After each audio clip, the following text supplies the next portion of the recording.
Vakantieparken en campings in de regio verwacht je een goede simmer. Wat wel opvalt is dat mensen dit hier pas let boeken.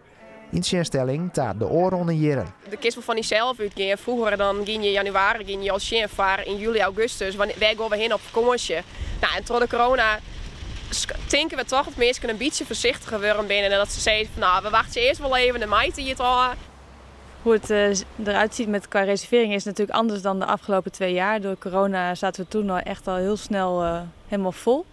We merken nu wel de laatste tijd dat heel veel mensen nog weer aan het boeken zijn voor de zomer.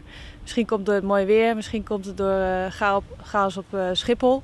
Of dat toch corona nog onzekerheid geeft. Ook al komen de boekingen letter. In de bouwvak hadden parken ijs ook geen plak meer.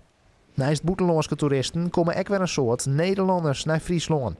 Dat is van een pad een oerblozel van de coronatijd. Mensen die oors natuurlijk all-inclusive boeken. In Turkije bewijzen van dat die nou zegt van nou, we moeten nou maar een keer in Nederland op vakantie gaan. Want ja, de grenzen zijn dicht.